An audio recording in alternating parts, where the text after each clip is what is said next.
Voltamos para continuar a nossa conversa com o professor Cristóvão Duarte, da UFRJ, e com Sávio Raeder, geógrafo do Observatório de Favelas. Como prometemos, iríamos definir, afinal de contas, qual é o trabalho do observatório no sentido da promoção das ações da própria comunidade, não é isso?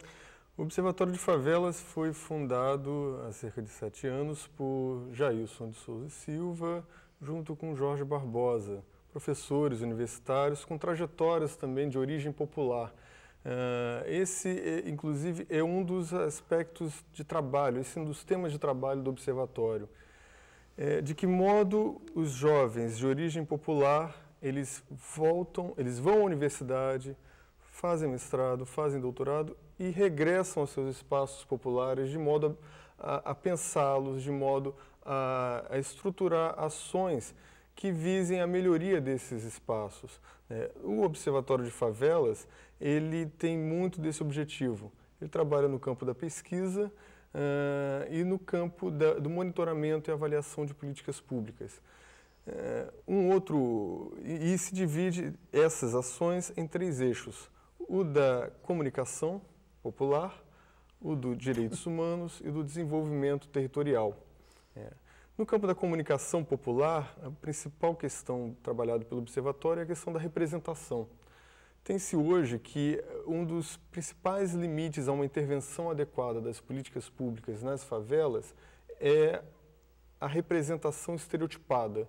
São essas imagens negativas associadas à favela, como espaço de ausência, onde falta saneamento, onde falta emprego, onde falta possibilidades de uma vida melhor. Violência, no caso, né? E abunda a violência, né, como a marca hoje principal da favela, como espaço dominado por...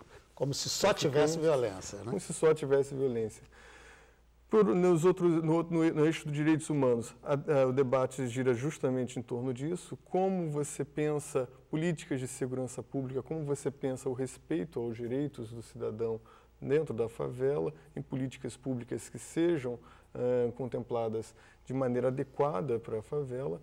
E no campo do desenvolvimento territorial, de que modo você pensa ações integradas no campo do urbanismo, no campo de outras ações sociais, de modo que aquele território, aquele espaço popular possa se desenvolver sustentavelmente de maneira integrada. Esses são os eixos de ação do Observatório. Eu acho importante, pois não, se você me permite, à vontade, dizer o seguinte, que o Observatório, ele marca a criação do Observatório, o trabalho do Observatório, do meu ponto de vista, marca um salto qualitativo nas pesquisas sobre favela. O Observatório é hoje um dos principais interlocutores para o tema da favela. E nós temos feito parcerias na Universidade Federal, através do meu programa de pós-graduação em urbanismo, né, onde eu desenvolvo a minha pesquisa, com o Observatório de Favelas, temos participado de trabalhos conjuntos e o meu testemunho é esse, que são daqueles momentos em que você percebe uma produção de ideias, de sistematização de saberes que produz um salto qualitativo. E a partir dessa interlocução, eu acho que a gente consegue avançar significativamente nas nossas pesquisas e no nosso entendimento das favelas. Mas me parece que me chama pelo menos a atenção, como não acadêmico, de fora do assunto, é que o termo Observatório de Favelas teria muito essa noção da pesquisa, da observação. Mas, de um momento, acho que 2 anos depois, nem tanto, não só observa, como tem ação. Não é isso? Vocês reúnem jovens para dar objetivo de vida para esses jovens, promovem uma série de ações sociais, né? Arrumam recursos para jogar dentro das comunidades. Então, na prática, o cientista passa a ser também um executor de políticas públicas? Pode ser até um pouco isso? Em alguma medida, sim, o Observatório faz isso. Ele busca inovações urbanas, estimular inovações em grupos da sociedade que possam transformar a realidade dos territórios. Por exemplo, como a gente tem na Maré, uma parceria forte com a Redes. e com Vida Real. O Vida Real trata de jovens que em algum momento de suas vidas passaram pelo tráfico de drogas e que hoje buscam a sua ressocialização, buscam de alguma forma outros modos de vida fora do tráfico de drogas. São ações como essa que o Observatório desenvolve em parceria com a universidade, com outros grupos como o AfroReg, o Nós do Morro, a CUFA, que hoje estruturam uma rede na sociedade civil capaz de criar novas representações sobre esses espaços, mostrar vida nesses espaços e, de alguma forma, intervir nas políticas públicas com soluções inovadoras. Bem, no campo, o professor Cristóvão aqui falava da questão da mídia. Nesse campo, talvez a gente tenha muita lembrança de que algo novo acontece nas favelas através de um movimento cultural, e cada vez mais esse trabalho social se faz pela cultura. Aí você vê Nós do Morro, artista, aí logo vem aquele espanto, como sair um artista da favela. E eu citava no início do programa, e vou colar aqui, nas favelas já está, por essa pesquisa, pelo menos em Parada de Lucas e Vigário Geral, que foi a AfroReg que fez, 27% já é uma margem de moradores com trabalho por conta própria. E nem sempre só na sua casa, com a visão de empreender negócio. Não é exatamente o que o Sebrae fala para a cidade do asfalto? Então, mais uma vez, naquela sua teoria da reestruturação da cidade antiga, a favela está saindo na frente? Eu conto sempre uma história que é o seguinte, há coisa de 2 anos atrás nós estávamos com um grupo de estudantes na favela da Maré, inclusive, visitando várias comunidades. Foi um sábado inteiro que nós passamos na favela e almoçamos lá, teve um almoço feito pela Associação de Moradores da Vila do Pinheiro. E teve uma hora que um aluno chegou para mim e falou assim: professor, ele nunca tinha pisado numa favela. Ele falou assim: eu nunca pensei que eu fosse encontrar isso que eu estou encontrando aqui. Eu falei assim: o que é? Ele falou assim: eu me sinto mais seguro aqui do que na rua onde eu moro, no Leblon. E aí a ficha já estava caindo e tal, mas eu comecei a perguntar por ele, mas explica melhor isso. Ele falou assim: não, porque aqui todo mundo se conhece. Eu já estou me sentindo parte dessa favela aqui, já conheço as pessoas já... E é uma festa permanente, então aqui você se sente protegido. Quando eu saio na minha rua, não tem ninguém que olhe por mim. Eu estou exposto a todos os perigos. Não conhece nem o vizinho de porta. Não conhece nem o vizinho de porta. Então, são 2 modelos diferentes de cidade. Então, quando você dá esses dados dessa pesquisa aí, só confirmam essa vitalidade, esse dinamismo, esse empreendedorismo, para usar uma palavra que está muito na moda. Né? O Sebrae faz uma enorme campanha com isso. E baseado nessas relações de vizinhança, nessas redes de solidariedade que fazem, que cimentam a força da favela. Porque a impressão que você tem quando você olha para aquela forma aparente de casinhas tão rudimentares, tão frágeis, nas encostas, sujeitas a enxurradas, a desabamentos, e você vê que aquilo tem uma força que aparentemente você não consegue explicar. E essa força vem daí, vem desses laços de sociabilidade, dessa apropriação do espaço pelo coletivo. Eu acho que é isso que a gente tem que olhar, sabe? A gente precisa de sonhos compartilháveis. Esses são sustentáveis. O sonho que eu realizo e que te deixo de fora não é um sonho sustentável, porque eu não consigo compartilhar. E dizia o Tom Jobim que é impossível ser feliz sozinho. Exatamente, no caso da favela não dá para ser sozinho.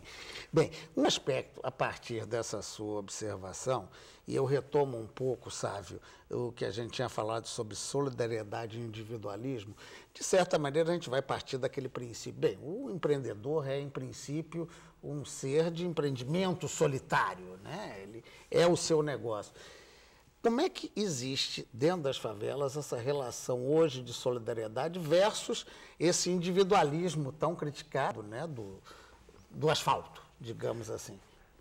As favelas são marcadas muito também pela escassez de alguns elementos, né? Isso é inegável, né? A necessidade de você ter, por exemplo, que deixar o seu filho na creche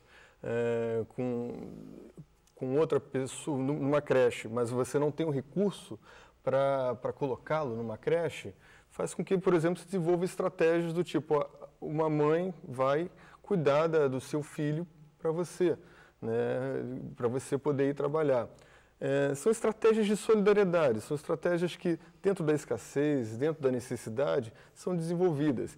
A ideia de que os vizinhos podem um levar o bolo um para o outro, um dia um lava a roupa para o outro, são impensáveis fora desses espaços que não a favela. E são estratégias perfeitamente legítimas, são estratégias de cooperação, estratégias que a cidade toda precisa. Em muitos casos, essas favelas demonstram que creches que surgem, na verdade, de auxílio de uma mulher a outras, acabam virando uma coisa institucional, quer dizer, algumas apoiadas pela prefeitura, outras por iniciativa. Vocês estimulam isso também nesse trabalho, essa solidariedade transformada em negócio?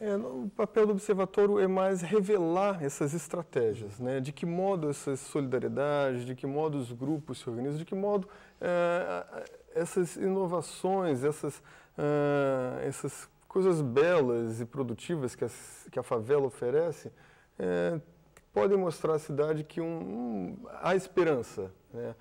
Uma outra cidade é possível, né? Bem, com toda essa coisa, o sonho aqui está comum aos nossos dois convidados, a ideia de uma outra cidade, de um sonho que seja possível.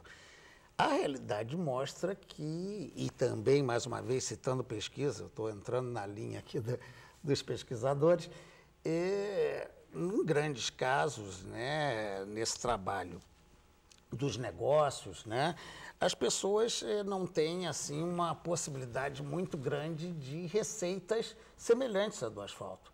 Ganham menos quando são, e é o que a pesquisa prova, da mesma tipo de formação, mas por ser favelado ganha menos. Que nem aquela história da mulher que, por ser mulher, ganha menos que o homem. Por que isso? Bom, eu não sou especialista, né, nessa área aí. A gente infere, a partir dos dados que reúne, que você tem uma sociedade, a sociedade brasileira, ela se biparte em duas, né? Historicamente, a sociedade brasileira se constituiu em duas metades, uma para mandar e outra para servir. E isso gerou dois mundos diferentes, né, que conviveram durante muito tempo.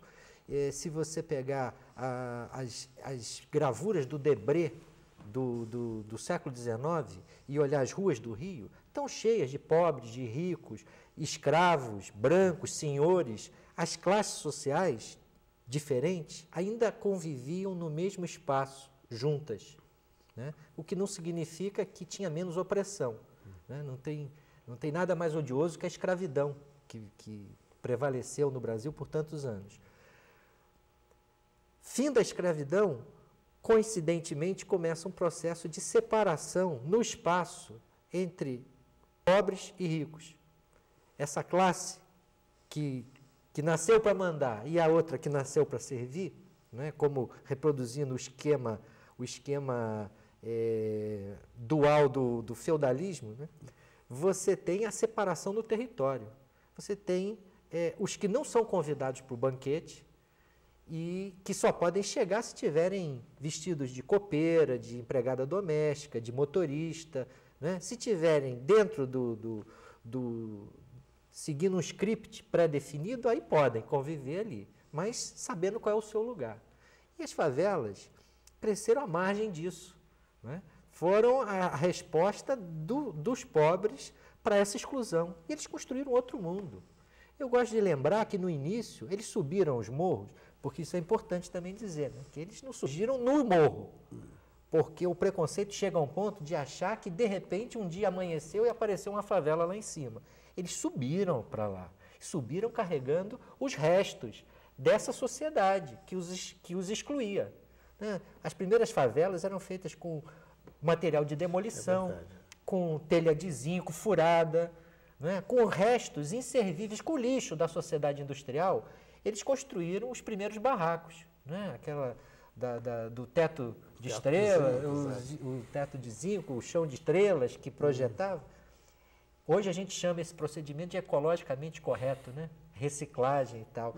E assim começou esse processo, que virou uma outra cidade, um outro mundo. E hoje o grande desafio é a gente pensar em construir uma só sociedade, né? Construir um só mundo, construir uma possibilidade de futuro para os nossos filhos, para os nossos netos. E é isso que está em jogo. E é disso que se trata, no fim das contas, né? De acabar com a cidade partida. De acabar com a cidade partida. Como diria o Zé Ventura. Bem, nós vamos a mais um intervalo e no último bloco aí a gente vai discutir um pouquinho das soluções dos cientistas para a questão que envolve as favelas.